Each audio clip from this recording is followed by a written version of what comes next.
Queridas irmãs, queridos irmãos, filhos do mesmo amor, herdeiros do mesmo coração, que Deus nos abençoe e Jesus em nossa consciência seja a nossa paz. Antes de tratarmos diretamente do assunto suicídio e obsessão, gostaríamos de fazer uma observação importante.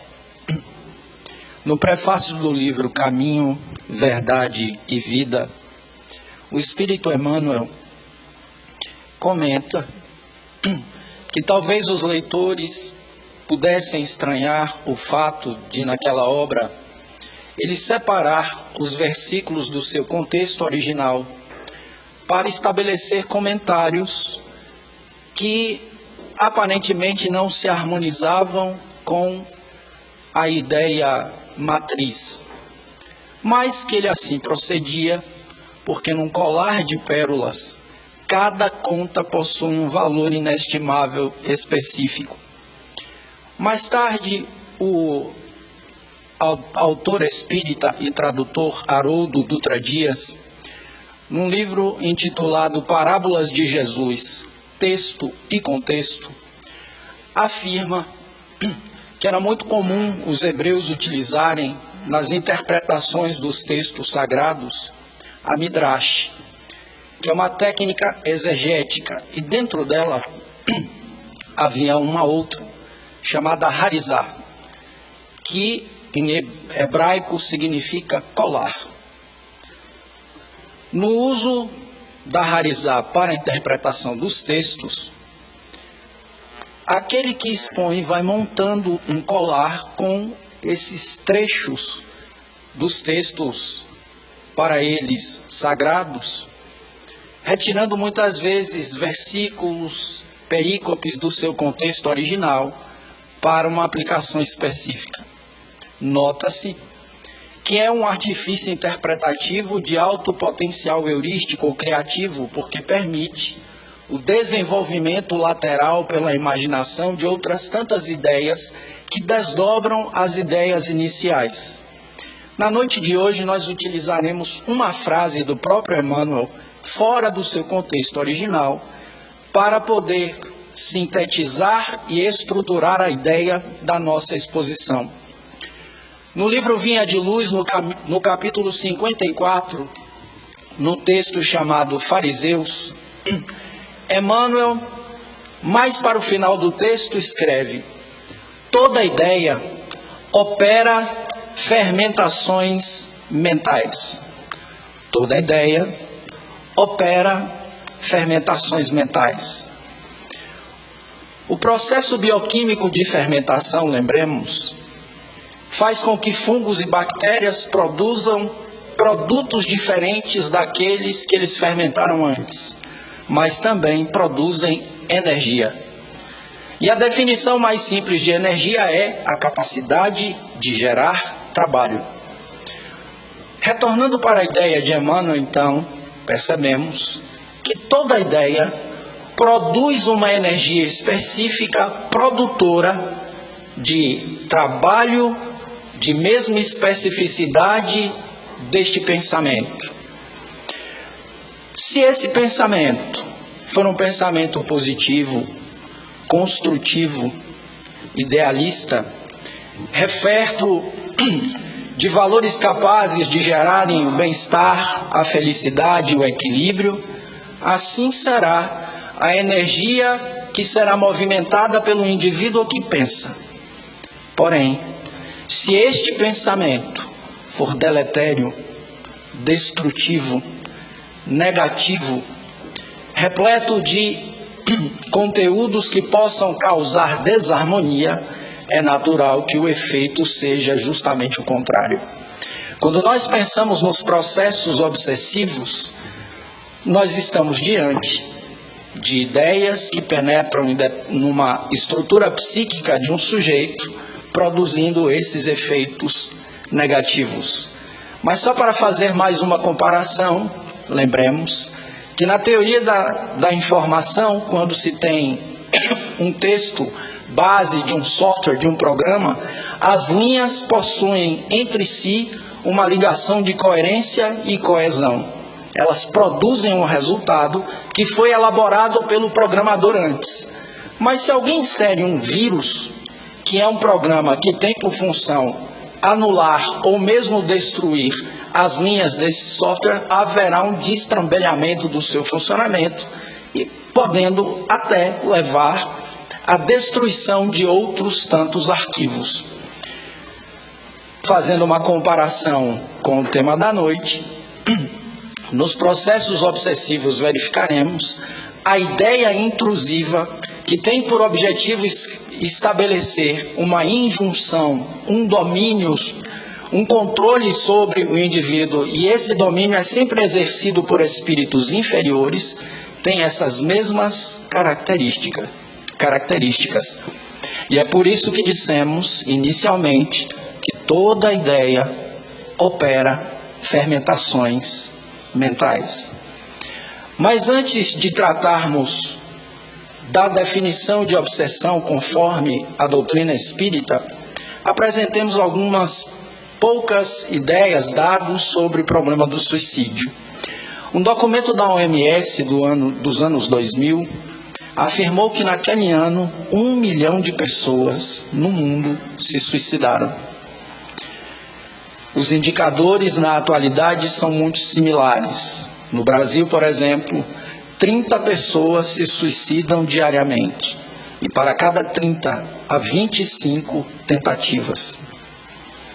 Há uma escala de risco exposta pelos especialistas e nós podemos indicar, por exemplo, um canal de neurologia e neurociências no YouTube, que é comandado por uma psiquiatra, Maria Fernanda Caliani, em cujo qual, em vários momentos, ela aborda o problema do suicídio. E verificaremos que nessa escala de periculosidade, o transtorno mais problemático é a depressão. Aparece em primeiro lugar como o fator de desequilíbrio mental de maior risco. Em segundo lugar, os transtornos de personalidade, o antissocial e o borderline, quando o indivíduo apresenta em conjunto a impulsividade, a agressividade e a mudança brusca de humor.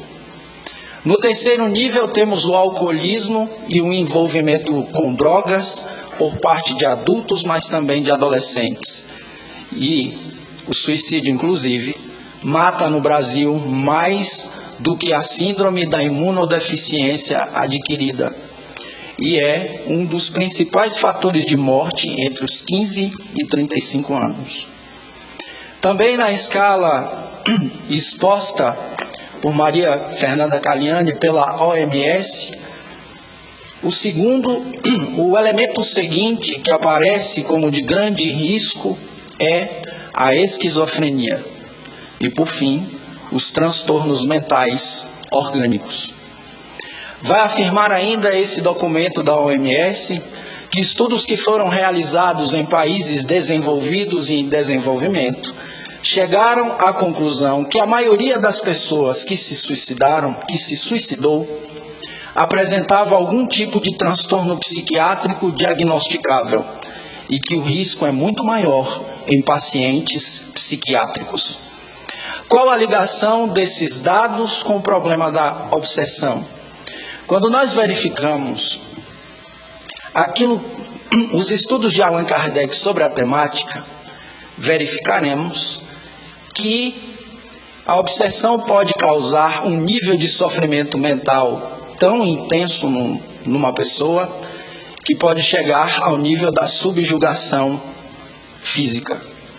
Mas lembremos, quando falarmos disso mais adiante, não há uma escala progressiva no processo obsessivo.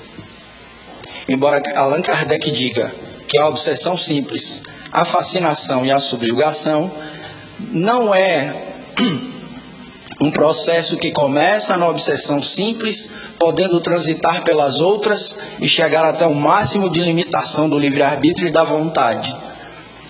uma pessoa pode entrar num processo obsessivo diretamente numa subjugação física ou moral. Mas, retornando às ideias iniciais sobre essa relação entre os transtornos e o suicídio, há um artigo num livro que foi organizado pela escritora espírita Doreen Contre e que foi resultado, esta obra, de um evento ocorrido em São Paulo com o título Educação e Espiritualidade. O livro tem vários artigos científicos e é dividido em duas partes. A primeira parte, com 3 artigos científicos, é saúde e espiritualidade. A segunda parte, que tem o maior número de artigos, é educação e espiritualidade.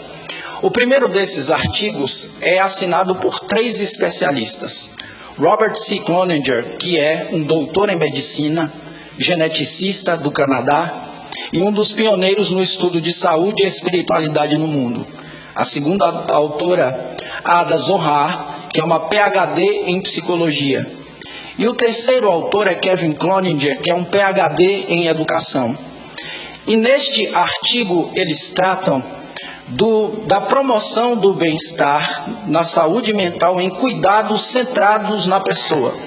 E no início do artigo afirmam que grande parte dos problemas das terapêuticas de tratamento das desordens mentais decorre do fato de haver um foco excessivo no transtorno, ou na doença, entre aspas, e não na promoção da saúde.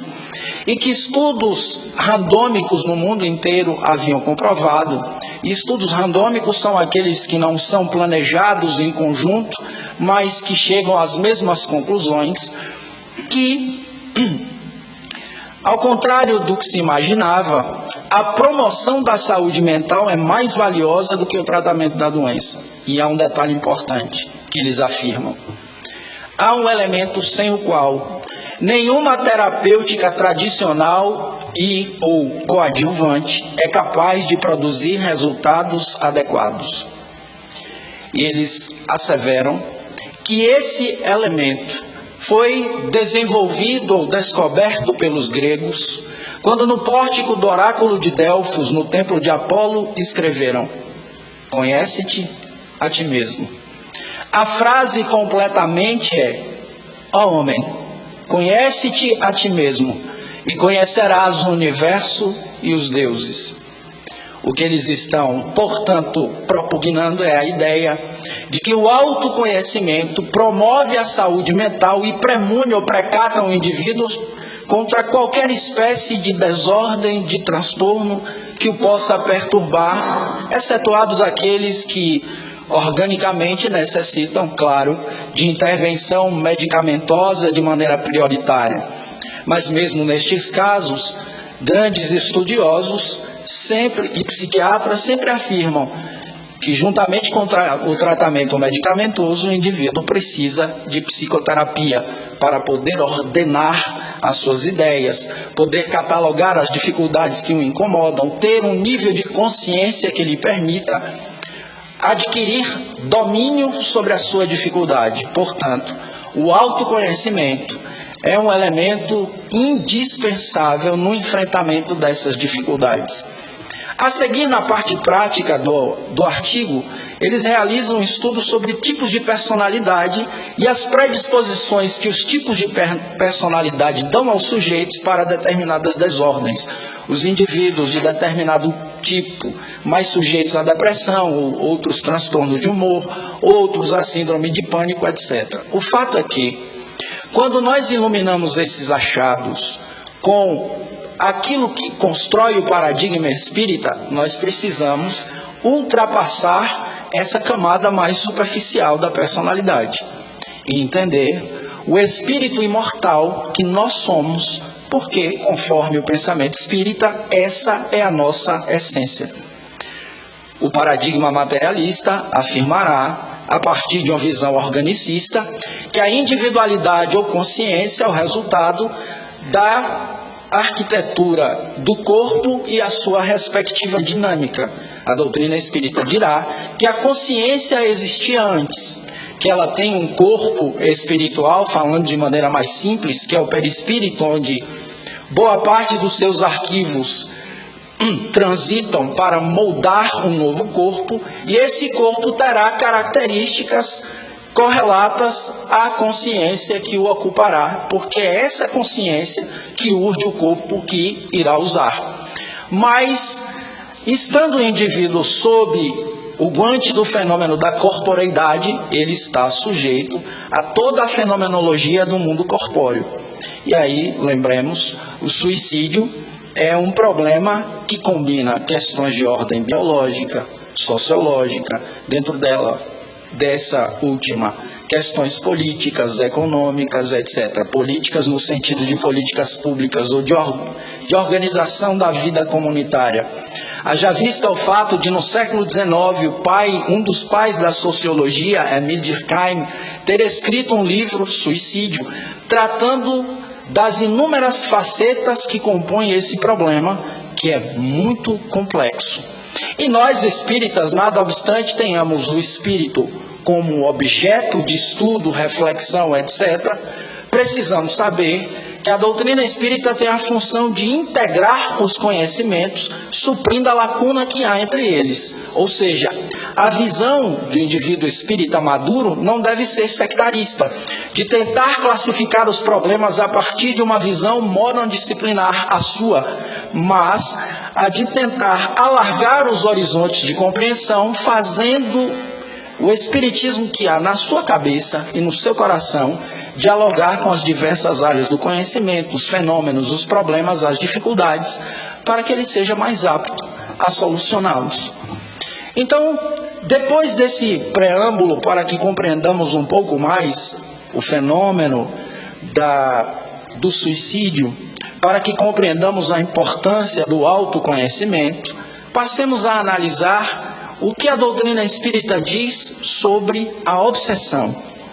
Quando Allan Kardec desenvolve as suas 5 obras mais conhecidas, que em verdade, contando a Revista Espírita e outras, a obra de Kardec atinge 23, o número de 23, ele desenvolve no Livro dos Médiuns, o segundo dos 5 mais conhecidos, como dissemos, a seguinte divisão. Há uma primeira parte, que nós podemos chamar de teórica ou conceitual, em que ele tratará de questões muito valiosas para o entendimento daquilo que será discutido na segunda parte, que é prática. E teremos um primeiro capítulo em que ele pergunta a espíritos por que não faz sentido o indivíduo estudar mediunidade se ele ainda não equacionou esse problema na sua cabeça. É uma questão de construção do conhecimento, ou de teoria do conhecimento, ou de epistemologia. Então, o primeiro capítulo é essa pergunta. Depois, Allan Kardec escreve um capítulo intitulado Do Maravilhoso e do Sobrenatural, para demonstrar a nossa característica ainda muito comum de tratar os fenômenos supranormais como se fossem sobrenaturais e incomuns.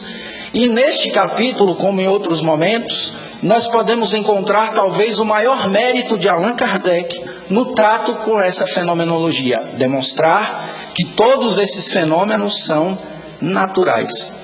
Depois, no terceiro capítulo, Allan Kardec estuda o método, escrevendo o capítulo do método e demonstrando como ele construiu o método chamado Controle Universal do Ensino dos Espíritos, para poder controlar o valor, a veracidade das comunicações que iriam formar a doutrina espírita ou seu conteúdo.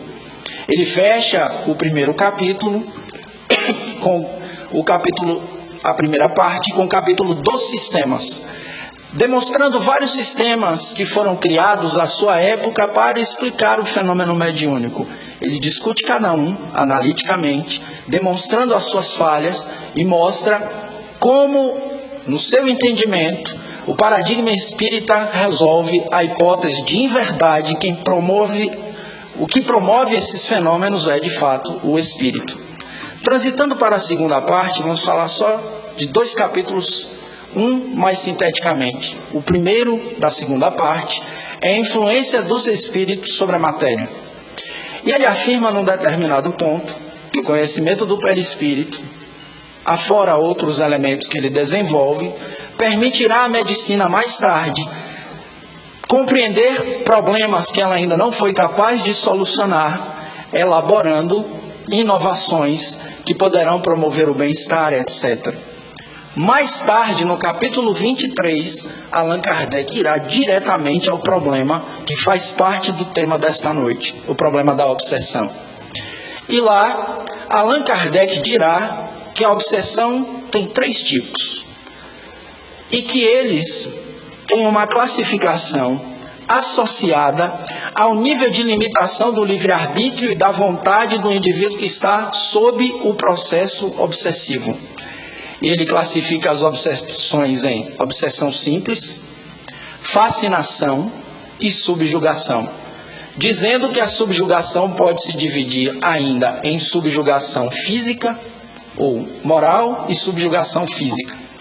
Ele vai explicando, dizendo, de maneira muito simples, que a obsessão simples pode ser percebida conscientemente pelo sujeito.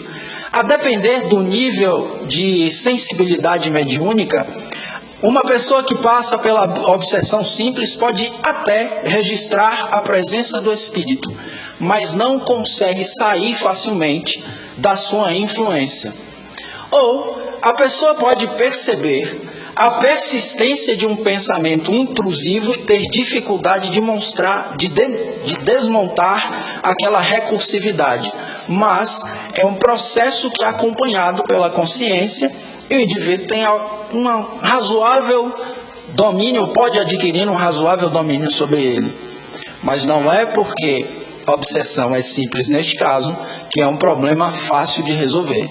Em todos eles, o cuidado com o autoconhecimento pela transformação moral é indispensável. Allan Kardec depois discute a fascinação, que é um tipo de obsessão muito grave e perigoso. Porque na fascinação, o indivíduo tem uma distorção do seu bom senso. E para nós que consideramos a nossa capacidade de julgar a realidade como sendo de maneira primorosa, lembremos que no discurso sobre o método, o grande pai do racionalismo, René Descartes, afirma que o bom senso é a coisa mais bem repartida do mundo. Porque mesmo as pessoas difíceis de serem agradadas em todos os outros itens, não pensam necessitar de mais bom senso do que têm. A ironia de René Descartes é um desafio à construção de um bom senso verdadeiro, que é aquele capaz de desafiar o seu próprio. O indivíduo tem as suas ideias, mas em vez de adotar uma postura dogmática, como se ele já houvesse controlado a verdade, ele sempre se questiona sobre as coisas que já aprendeu.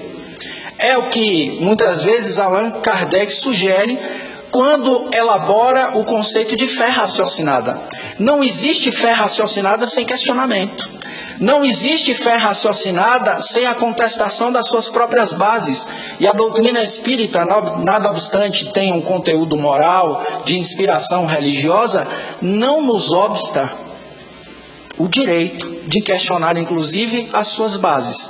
E nesse campo, em particular, da construção da consciência de si e da consciência sobre as coisas, é indispensável que o indivíduo tenha essa capacidade. Mas na fascinação, como nós temos as fragilidades da vaidade, do egoísmo, no sentido de ego doente, conforme a psicologia, do orgulho, nós temos uma fragilização ainda maior do bom senso. Espíritos muito argutos podem nos controlar, e Allan Kardec dirá que o que caracteriza a fascinação é a ideia esdrúxula que o indivíduo desenvolve sobre algumas coisas. Nesse particular, gostaríamos de abrir um parênteses para fazer um comentário.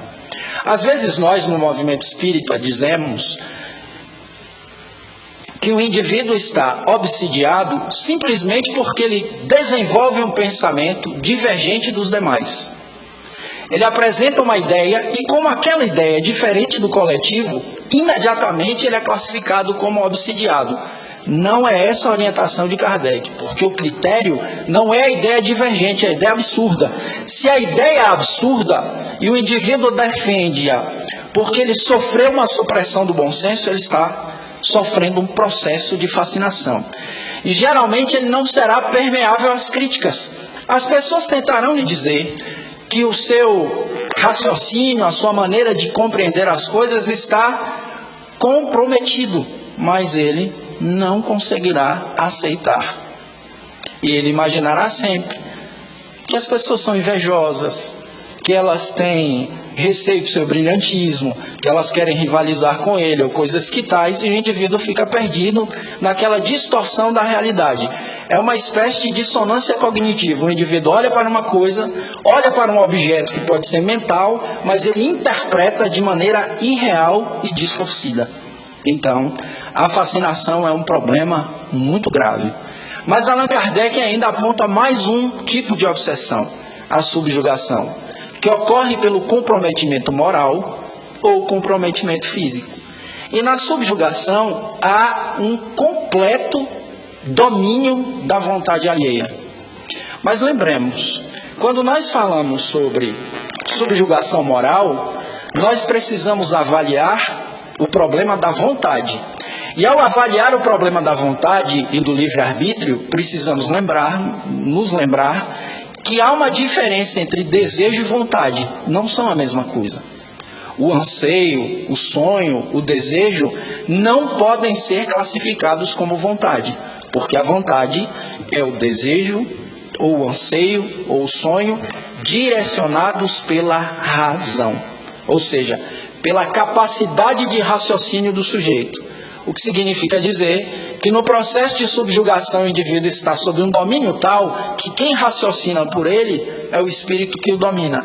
Há uma tal influência que ele perde a capacidade de interpretar a realidade, como nós verificamos em indivíduos que têm sérios comprometimentos da personalidade ao longo da vida por algum transtorno grave ou na esquizofrenia. Nesse particular, gostaríamos de dizer aos amigos que há um livro que foi publicado há muitos anos pela FEB, chamado Psiquiatria e Mediunismo, por um psiquiatra, que também era espírita, chamado Leopoldo Balduino.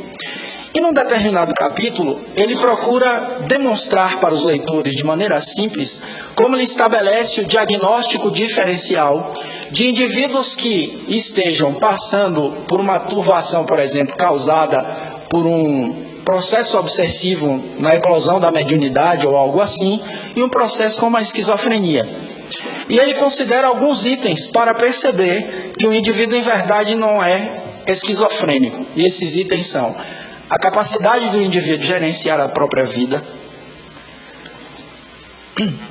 a manutenção da capacidade de raciocínio, de liderança, de produtividade. E ele dá dois exemplos interessantes da história da psiquiatria e dos estudos dos transtornos mentais.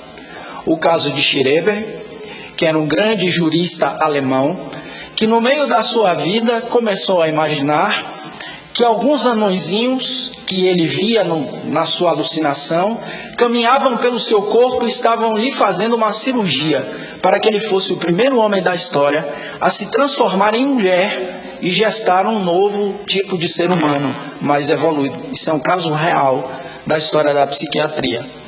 Schreber desenvolveu um transtorno tão grave que perdeu a noção de realidade, mas não perdeu a capacidade de escrever. E escreveu um livro sobre a sua história. E nesse livro se percebe que é uma pessoa enlouquecida que narra o processo. Mas ele também afirma, Leopoldo Balduino, que durante muitos anos, psiquiatras e estudiosos materialistas consideravam Santa Teresa d'Ávila como uma mulher transtornada mentalmente, com sério comprometimento da sexualidade, porque nos relatos biográficos dela havia descrições dos seus diálogos com Jesus, com anjos, etc. Mas ele pergunta, como pode uma mulher ser tão transtornada e ser a primeira doutora em teologia da Igreja Católica? Ter sido um gênio intelectual capaz de reerguer várias comunidades que estiveram sob a sua responsabilidade.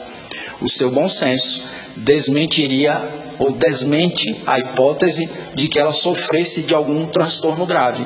As suas visões eram visões mediúnicas, dirá o psiquiatra. Ela dialogava com os espíritos, identificava cada qual a partir da sua matriz de compreensão, a sua matriz de fé.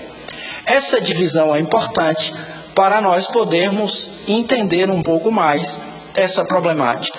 Mas lembremos, quando nós vinculamos os dois aspectos, estamos querendo dizer, e aqueles que já estudaram o tema, que o processo obsessivo, desde que o indivíduo esteja numa turvação grande da sua cognição, esteja no imenso sofrimento, pode levá-lo a dar cabo da própria vida biológica. Há dois quesitos no Livro dos Espíritos interessantes sobre isso. O conjunto de perguntas sobre o suicídio é bem maior. Mas a resposta ao quesito 944 diz que todo suicídio voluntário é uma transgressão à lei de Deus. Allan Kardec, claro, percebe o detalhe na resposta e pergunta no item A da mesma questão: todo suicídio não é voluntário? E os espíritos lhe dizem: não. O louco que se mata não sabe o que faz. Mas aí, para não cometermos um erro de anacronismo, precisamos nos lembrar ou tentar entender o que é um louco no século XIX. Só para citar um dado adicional, a divisão dos transtornos mentais começa com Emil Kraepelin no século XVIII, quando ele desenvolve a demência precoce e a psicose maníaco-depressiva.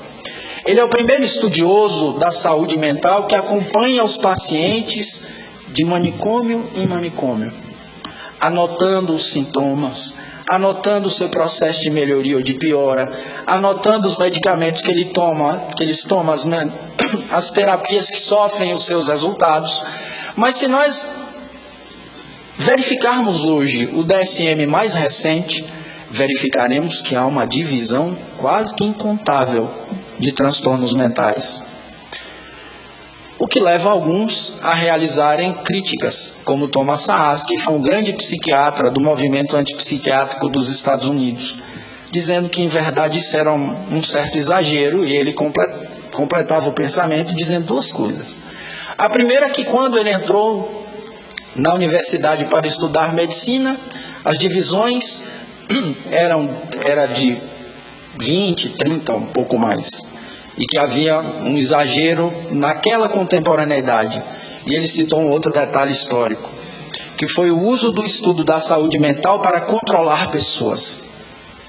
Lembremos, as obsessões podem acontecer de encarnado para encarnados. Ele dá um exemplo da história dos Estados Unidos. Na época da escravidão, os psiquiatras favoráveis àquele status quo elaboraram um transtorno mental para classificar escravos que fugiam. O nome do transtorno era drapetomania. E ele explica, inclusive, com uma certa ironia o que é, dizendo que drapetes vem do grego, escravo que foge. E mania é o impulso, a mania.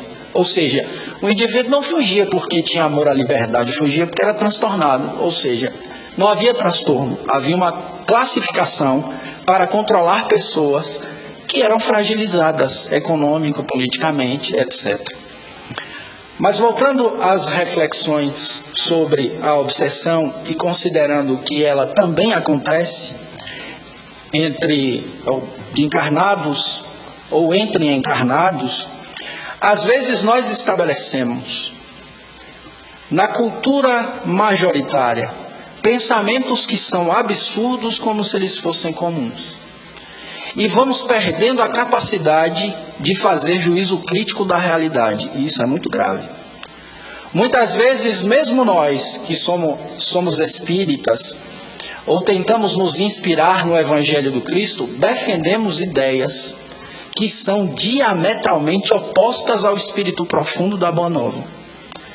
Adotamos ideias que Jesus jamais aplaudiria. E criamos um olhar normopata que não nos permite perceber o número de indivíduos que sofrem numa sociedade que os segrega, que faz com que muitos habitem, entre aspas, as marquises, a parte de baixo de viadutos e pontes, que indivíduos não tenham acesso à saúde, não consigam comer. E isso muitas vezes é abordado por nós, estatística e matematicamente, mas falta a sensibilidade. Por que estamos dizendo isso? Porque em alguns casos estudados por Allan Kardec, em algumas respostas, aliás, várias, dadas pelos espíritos, há uma avaliação da interioridade do sujeito que se suicida, mas há uma avaliação também do entorno, do espírito de época, da crueldade da sociedade para com aquele sujeito. E mesmo no processo obsessivo, a responsabilidade do indivíduo que pressiona o outro para a morte. E há alguns exemplos que nós podemos demonstrar. Um deles é estudado por Allan Kardec na Revista Espírita no ano de 1862. Ele intitulou esse estudo de O Padeiro Desumano. Allan Kardec era um homem de seu tempo. Era muito comum que Allan Kardec lesse notícias nos jornais e levasse o conteúdo das reportagens para estabelecer diálogos críticos com os espíritos, tentando saber o que espíritos como Erasto, São Luís, etc., achavam dos problemas que apareciam nos jornais ou nas notícias. E esse acontecimento ocorreu na Prússia e foi noticiado por um jornal que chegou às suas mãos. E o caso, de maneira resumida, é o seguinte: uma mulher viúva, muito pobre, miserável, procurou uma padaria para comprar um pedaço de pão, aliás, um pão fiado para alimentar os filhos. Quando ela pede ao padeiro que lhe dê o pão, ele nega o pedido dela. Então ela pede que ele diminua a quantidade. Ela chega a pedir uma única libra de pão, segundo a medida da época. O homem se nega e sai. Ao sair, ela, imaginando que não estava sendo observada, rouba o pão e foge. O homem chama a polícia e informa ao oficial, ao preposto da polícia, o roubo que havia acontecido em sua padaria. E o policial vai atrás da mulher. Quando chega à sua casa, ela está cortando o pão para dividir para os filhos. O policial lhe dá voz de prisão e ela explica qual foi a razão que a levou a cometer aquele furto. E ele censura a inflexibilidade do padeiro, mas diz que tem de levá-la às autoridades. E ela pede que ele espere um pouco. E entra num quarto para se arrumar. Mas ela demora. Ele fica um pouco incomodado, irrita-se e entra no quarto. E descobre, numa cena dantesca, que com a mesma faca que ela havia utilizado para cortar o pão, o pedaço de pão para os filhos, ela havia se degolado, cortado o próprio pescoço. Allan Kardec fica intrigado com essa situação e começa a deliberar com os seus pares da sociedade parisiense se deveriam evocar o espírito ou não, para compreender qual foi a situação, e espontaneamente a comunicação acontece. E curiosamente a mulher diz que naquele momento, mesmo considerando a gravidade do que havia cometido, ela estava relativamente bem, porque Deus, e lembremos, a lei de Deus é intrínseca conforme o pensamento espírita, havia perdoado-a pelo ato, nada obstante ela tivesse de se responsabilizar pelo que fez posteriormente.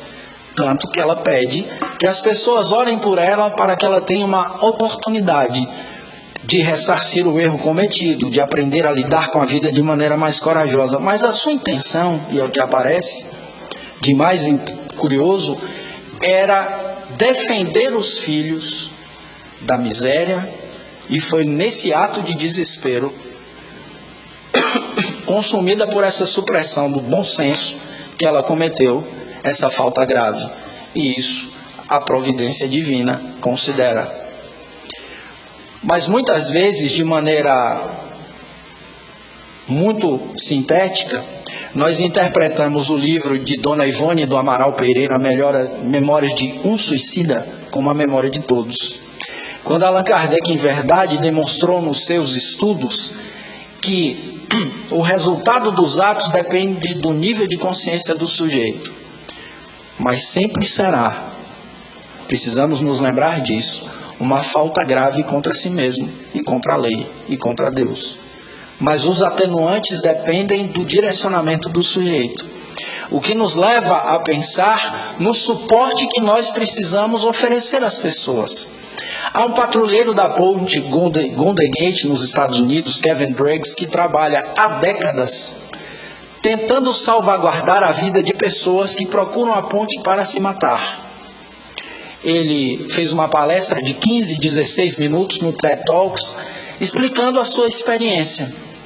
Ele diz que a arquitetura da ponte é vista numa apreciação estética mórbida pelos suicidas como sendo um portal para uma vida mais feliz.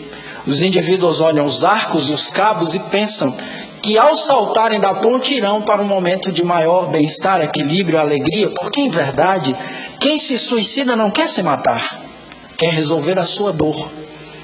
E ele chegou a entrevistar cerca de 1 a 2% dos sobreviventes dessas tentativas de suicídio. Quem salta sobrevive num número muito exíguo, 1 a 2%. E ele percebeu unanimemente que todos eles, ao soltarem os cabos e descerem para a morte, imediatamente sabiam, e eles lhe disseram isso, que haviam feito uma coisa errada, mas que era impossível agora consertar. O corpo atinge a velocidade de 120 km, diz ele, e ao bater na lâmina de água, ocorrem várias fraturas e os ossos perfuram órgãos internos e o sofrimento é atroz. A doutrina espírita ainda nos oferece a visão da pós-venção do suicídio, quando nas reuniões mediúnicas nós vemos o resultado do ato perpetrado por alguém quando atentou contra a sua própria existência corpórea. E Kevin Briggs afirma que ele perdeu 3 pessoas em todos esses anos. E ele conta a história de um rapaz em especial, Kevin Berthia. Eles conversaram perto do cabo e ele diz: quando uma pessoa transpõe aquela área da ponte e se coloca na direção do rio, é muito difícil trazê-la para a borda de volta. Ele passou